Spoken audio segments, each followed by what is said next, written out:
P block NCERT से हट गया लेकिन सिलेबस में। अब आते हैं हम लोग मेन पार्ट पे जो कि बायोलॉजी है, जहाँ पे मेरे को कुछ इंपॉर्टेंट चीज बतानी है जो कि आपको किसी ने नहीं बताई। ये दोनों चीज अगर आप ध्यान से देखते हो तो एक जेई में आता है। Hey champs, welcome back to new video.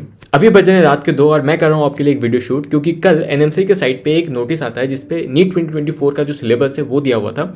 अब ये जो नोटिस था वो सही है गलत है मुझे नहीं पता, कि जब तक मुझे ये पीडीएफ मिली तब तक एनएमसी की जो साइट थी वो क्रैश हो चुकी थी और लोग कह रहे हैं कि उन्होंने उसी साइट से डाउनलोड किया, तो ये सही हो सकता है। अब इस नोटिस में कुछ बहुत इंपॉर्टेंट चीजें हैं, जैसा कि लोग डाउट में थे कि न्यू एनसीईआरटी फॉलो होगा या पुराना एनसीईआरटी फॉलो होगा। अब न्यू एनसीईआरटी के अकॉर्डिंग इसमें काफ़ी सारी ऐसे चैप्टर्स हैं जो कि न्यू एनसीईआरटी को फॉलो करते हुए हटा दी गई हैं, और कुछ ऐसे चैप्टर्स भी हैं जैसे कि पी ब्लॉक जो कि आपके न्यू एनसीईआरटी में तो नहीं है लेकिन आपके नीट के सिलेबस में दिया गया है इस नोटिस के अकॉर्डिंग। ठीक है, तो ये सारी चीज़ें हम लोग यहाँ पे डिस्कस करने वाले हैं। मैं सब चीज़ मार्क करके आया हूँ कि इस नोटिस में काफ़ी कुछ गलत भी है जो कि मुझे आपको बताना है। ठीक है, कुछ ऐसी पॉइंट्स जो कि बाकी टीचर्स ने नहीं आपको बताया, बाकी यूट्यूबर्स ने आपको नहीं बताया, वो भी मेरे को यहाँ पे आपको समझाना है। और नीट 2022 नीट 2023 में कुछ ऐसे टॉपिक्स है जो कि नहीं आते थे और वो भी इसमें नए पॉइंट्स ऐड हुए हैं। हो सकता है वो एक डिफरेंस क्रिएट करे आपके नीट 2024 के लिए, तो वो भी आपको समझाना इंपॉर्टेंट है।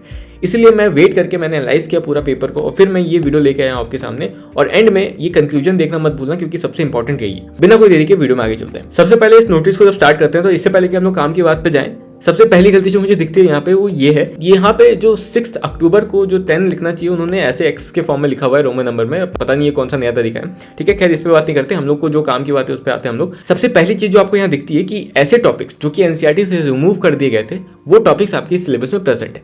ठीक है, और वो मैं आपको कह भी रहा था, मैंने आपकी पहली वीडियो में बताई थी कि अगर किसी चैप्टर से 20 से टॉपिक हटाए गए हैं तो वो टॉपिक बिना किए आप आगे उसको समझ नहीं पाओगे। तो इसलिए अगर किसी चैप्टर से टॉपिक 20 से हटाए तो उस चैप्टर आपको पूरा करना है। वही चीज़ यहाँ पे मैंने मार्क किया हुआ है कि जहाँ जहाँ भी मैंने अंडरलाइन किया वो ऐसे टॉपिक है जो कि हटा दिए हैं एनसीईआरटी से लेकिन फिर भी आपके सिलेबस में दिए हुए हैं, जैसे कि significant figure, errors in measurement ये आपका दिया हुआ है, रिलेटिव वेलोसिटी हटा दिया गया था एनसीईआरटी से लेकिन यहाँ पे प्रेजेंट है, कंजर्वेशन ऑफ मैकेनिकल एनर्जी हटा दिया गया था, बताओ, और वो यहाँ पे प्रेजेंट है। ठीक है, होना भी चाहिए। Parallel and perpendicular axis theorem आपके यहाँ पे प्रेजेंट है जो कि एनसीईआरटी के सिलेबस से हटा दिया गया था। यहाँ पे कुछ ऐसे चीजें भी हैं जो कि पहले के जो नीट 2023 के अगर आप इन्फॉर्मेशन बुलेटिन में जाके सिलेबस को देखते हो तो वहाँ पे प्रेजेंट है लेकिन यहाँ पे एब्सेंट है, जैसे कि रोलिंग मोशन वाला टॉपिक हट गया है जहाँ से क्वेश्चन आते हैं हर साल। ठीक है, सिमिलरली आप आगे जाते हो तो फ्लूइड्स वाले चैप्टर से यहाँ पे रेनॉल्ड्स नंबर वाला टॉपिक हटा दिया गया है। ऑल्दो यहाँ पे स्ट्रीमलाइन और टर्बुलेंट फ्लो की बात हुई है और बिना रेनॉल्ड्स नंबर के आप उसको नहीं समझ सकते। उसके बाद आगे जाते हो तो थर्मोडायनामिक्स में बहुत इंपॉर्टेंट टॉपिक जिससे क्वेश्चन आते ही हर ऑल्टरनेट ईयर में, हीट इंजन और रेफ्रिजरेटर हटा दिया गया है लेकिन उससे क्वेश्चन आते हैं और आगे भी आएंगे, वो मैं आगे बताऊंगा कि आपको ये करना है या नहीं करना है। ठीक है, फोर्स एंड डैम्प्ड ऑसिलेशन यहाँ से क्वेश्चन नहीं आता था नीट में, ये जेई में आता था जिससे क्वेश्चन, लेकिन ये यहाँ से हटा दिया गया है। ऑल्दो पहले ये टॉपिक में एटलीस्ट सिलेबस में दिया जाता था। ठीक है, डॉपलर इफेक्ट हटा दिया गया। ऑल्दो जब से एनटीआई है वहाँ से क्वेश्चन देना उसने बंद कर दिया, लेकिन डॉपलर इफेक्ट काफी इंपॉर्टेंट टॉपिक था जब तक सीबीएसई लेती थी नीट को, तो ये टॉपिक को पहले सिलेबस में रखा जाता था लेकिन इसको सिलेबस से हटा दिया गया इस बार। अच्छा, फिर आगे चलते हैं तो वेंडिग्राफ जनरेटर एटलीस्ट सिलेबस में रहता था, क्वेश्चन नहीं आते थे इससे, लेकिन इसको भी हटा दिया गया है। लेकिन मुझे लगता है कभी ना कभी तो इससे क्वेश्चन आएगा। ठीक है, तो मैं इसको पढ़ के जाता था। फिर कलर कोडिंग ऑफ रजिस्टर, इससे क्वेश्चन आते हैं, सबको इजी लगता था, इजी स्कोरिंग टॉपिक है, ये हटा दिया गया है सिलेबस से। ठीक है, पोटेंशियोमीटर हटा दिया गया है जो कि काफी इंपॉर्टेंट चीज है, काफी इंपॉर्टेंट क्वेश्चन यहाँ से बनते हैं। पीवाईक्यू में जाओगे तो भर भर के क्वेश्चन है इससे। साइक्लोट्रॉन का टॉपिक हटा दिया गया है। ऐसे ही आगे चलते हो तो आपके ड्यूअल नेचर वाले चैप्टर से डेविएशन और जर्मल एक्सपेरिमेंट जो है जहाँ से क्वेश्चन आया था अभी हाल फिलहाल में, वो हटा दिया गया है। अल्फा बीटा गामा डीके हटा दिया गया है जो कि न्यूक्लियाई का एक इंपॉर्टेंट पार्ट है, वहाँ से क्वेश्चन आते हैं। सेमीकंडक्टर में जाओगे तो लॉजिक गेट्स ऑल्दो एनसीईआरटी में नहीं है लेकिन सिलेबस में दिया गया है क्योंकि बहुत इंपॉर्टेंट चीज था और स्कोरिंग चीज थी आपकी। ठीक है, ट्रांजिस्टर हटा दिया गया सिलेबस से जो कि अभी तक सिलेबस में दिया जाता था, भले अभी हाल फिलहाल में क्वेश्चन नहीं आ रहे उससे। अब जब आप नीचे आते हो तो आपको एक इंपॉर्टेंट चीज दिखती है, वो है एक्सपेरिमेंटल स्किल्स। एक्सपेरिमेंटल स्किल्स आपको यहाँ पे देखने को मिलता है। ये क्या है, एक नया चीज ऐड किया गया है यहाँ पे, और वो केमिस्ट्री में जो ऐड किया है ना वो काफी इंपॉर्टेंट है, वो समझाना मुझे। ठीक है, जब केमिस्ट्री वाला पार्ट है उसको मिस मत करना। सबसे पहले तो एक्सपेरिमेंटल स्किल्स में आपको यहाँ पे ऐसे टॉपिक्स देखने को मिलते हैं जो कि ऑलरेडी आपके सिलेबस में है और वो पढ़ते हो, वो क्वेश्चंस के फॉर्म में आपको मिलता है, और वही यहाँ पे इन्होंने अलग से ऐड किया है। जैसे कि वर्नियर कैलिपर, स्क्रू गॉज आप यूनिट डायमेंशन चैप्टर में करते हो, वहां से क्वेश्चन आपको देखने को मिलता है, भले आपको डायरेक्टली चैप्टर में ना दिखे। ठीक है, मीटर स्केल भी उसी चैप्टर में है। यंग्स मॉड्यूलस ऑफ इलास्टिसिटी के बारे में वहां पे है। Surface tension of water, capillary rise आपके चैप्टर्स में दिए रहते हैं। ठीक है, कोफिशिएंट ऑफ विस्कोसिटी के बारे में है वहां पे। Specific heat of capacity mixtures का निकालना आता है, क्वेश्चंस में आपको देखने को मिलता है, वो यहाँ पे प्रेजेंट है। ठीक है, ओम्स लॉ हो गया आपके। सेमीकंडक्टर में नीचे आते तो जीनर डायोड हो गया आपका, पीएन जंक्शन डायोड हो गया, एलईडी हो गई, ये सारे टॉपिक्स आपके ऑलरेडी प्रेजेंट है, उसी को इन्होंने एक्सपेरिमेंटल एनालिसिस में लिखा हुआ है और ये कुछ अलग चीज नहीं है। तो ये मैंने समझा दी कि जितने टॉपिक्स आपके ऑलरेडी सिलेबस में उसी को इन्होंने अलग से एक क्वेश्चन के फॉर्मेट में जो आपको देखने को मिलता है उसको ऐसे लिखा हुआ है।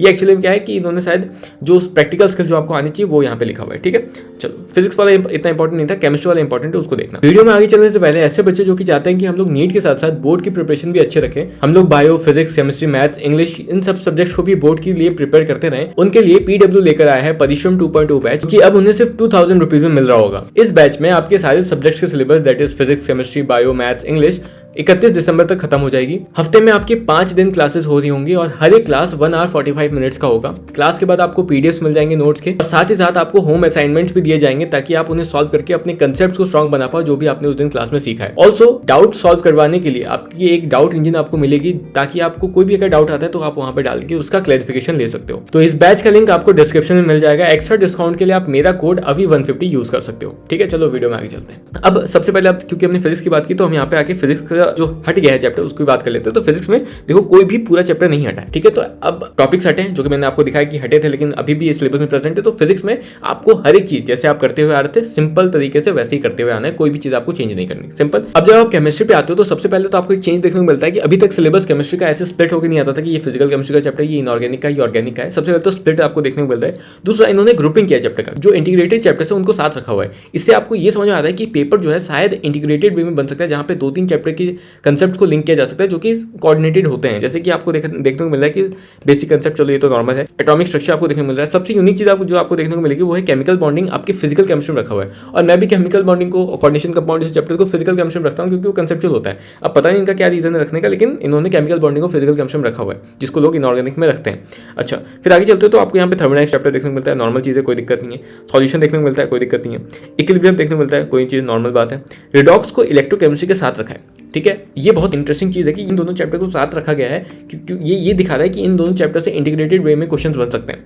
फिर केमिकल काइनेटिक्स, कोई बात नहीं, नॉर्मल चीज़ है। अब आते हैं हम लोग इनऑर्गेनिक केमिस्ट्री में। तो इनऑर्गेनिक केमिस्ट्री में सबसे पहले पीडी क्लासिफिकेशन चैप्टर यहाँ पे दिया हुआ है। पी ब्लॉक आपको यहाँ देखने को मिलता है। अब आपको अगर ध्यान से याद है तो पी ब्लॉक एनसीईआरटी से हटा दिया गया है, लेकिन सिलेबस में यहाँ दिया है, ठीक है। डीएनए ब्लॉक आपके एनसीईआरटी में भी है, यहाँ भी है। कोऑर्डिनेशन कंपाउंड भी यहाँ पे दिया है। फिर आते हैं हम लोग ऑर्गेनिक कंपाउंड में। तो ऑर्गेनिक कंपाउंड में आपको देखने को मिलता है कि पूरी की पूरी ऑर्गेनिक आपके यहाँ है, सिर्फ 3 चैप्टर्स को छोड़ के, जो कि है एनवायरमेंटल केमिस्ट्री चैप्टर 11th का, ठीक है। और 12th में आपके जो लास्ट के 2 चैप्टर्स है पॉलीमर्स और केमिस्ट्री इन एवरीडे लाइफ, इनको छोड़ के पूरी ऑर्गेनिक आपकी है। ये बताता है कि आपका जो पेपर होने वाला है वो डोमिनेटेड होने वाला है ऑर्गेनिक केमिस्ट्री से। अब हम लोग उस पेज पे चलते हैं, यहाँ देखते हैं कि केमिस्ट्री से कौन कौन से चैप्टर हट गए हैं। तो 11 से आपका स्टेट्स ऑफ मैटर हट गया है, 12 से सॉलिड स्टेट सरफेस केमिस्ट्री हट गया है, ठीक है। इनऑर्गेनिक की बात करें तो हाइड्रोजन हट गया है, एस ब्लॉक पूरा का पूरा हट गया है, मेटलर्जी हट गई है।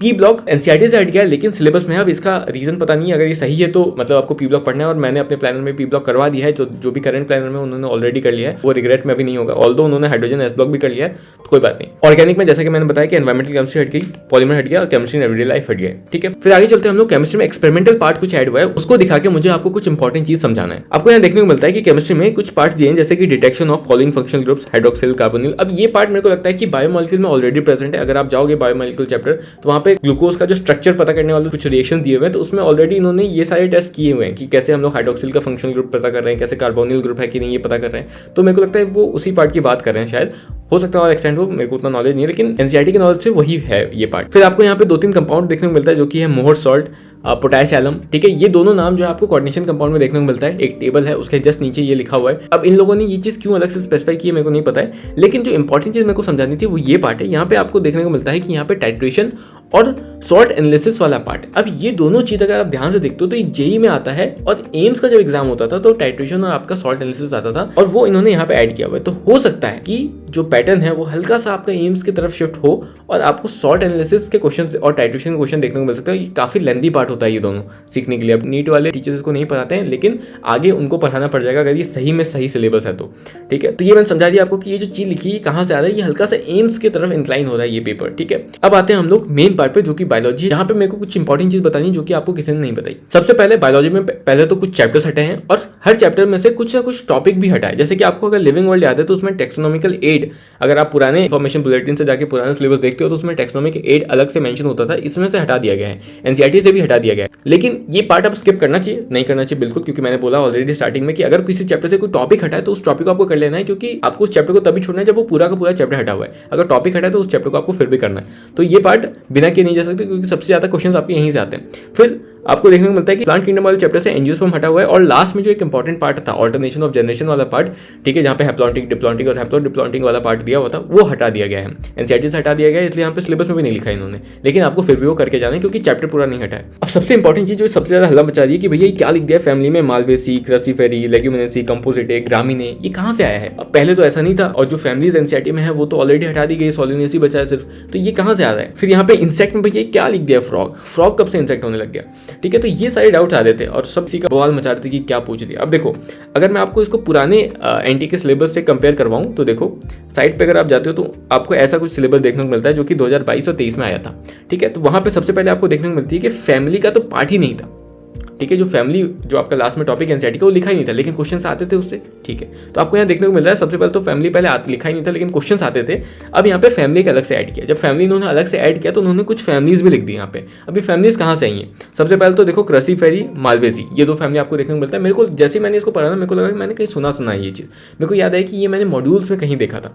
मालवेसी जो है वो कुछ और नहीं है, आपका जो लेडी फिंगर होता है उसी का फैमिली है, और क्रसीफेरी जो है वो आपके ब्रेसिकेसी फैमिली का पुराना नाम है। तो ब्रेसिकेसी का आपका जो फ्लोरल डायग्राम है वो दिया हुआ है एनसीईआरटी में, तो ये हो सकता है वो क्वेश्चन जो है आपका पूछ रहे कि which of the following is correct diagram for cruciferae, और आप सोचो कि ये तो आउट ऑफ एनसीईआरटी क्वेश्चन, लेकिन ब्रेसिकेसी तो आपके एनसीईआरटी में है और अगर इनसे क्वेश्चन पूछना हो तो ये शायद यही पूछेंगे। तो मेरे को लगता है कि मैंने आपको शायद यहाँ क्वेश्चन ही बता दिया कि अगर क्रसीफेरी का वो फ्लोरल डायग्राम पूछते हैं तो याद रखना ब्रेसिकेसी का आपको वहाँ पे मार्क करके आना है। मालवेसी मैंने बता दिया कि ओकरा जो लेडी फिंगर है उससे रिलेटेड है कि आप स्ट्रेटेजी इन फूड प्रोडक्शन में आपको देखने को मिलता है लेडी फिंगर के बारे में। फिर आपको देखने को मिलता है यहाँ पे एक लेग्यूमिनेसी, ये तो नॉर्मल चीज है। अब यहाँ पे आपको एक वर्ड देखने को मिलता है वो है ग्रामीने। अब ग्रामीने कौन सा फैमिली? जैसे मैंने ये देखा ना तो मैंने सबसे पहले जो चीज किया था वो जो एनसीईआरटी के ऊपर क्यूआर कोड है उसको स्कैन किया था, क्योंकि मुझे याद था कि वहाँ पे हल्का हल्का एक्स्ट्रा चीज लिखी होती थी, क्योंकि वहाँ पे लैब मैनुअल्स जितने भी आपके 11th 12th के हैं उसके एक्सरसाइजेस दिए गए। मैंने जैसे उसको स्कैन किया ना तो मेरे को वहाँ पे ग्रामीने फैमिली देखने को मिलता है। ठीक है, तो मेरे को लगता है कि अच्छा क्या पता ये वहीं से ये पार्ट को लेके आ रहे हैं कि लैब मैनुअल्स वाला जो पार्ट है जो आप एक्सपेरिमेंट करते हो, और वही यहाँ पे इन्होंने लिखा भी है कि आपको जो सिलेबस करना है वो प्रैक्टिकल सिलेबस से डील करते हुए करना है। ठीक है, तो शायद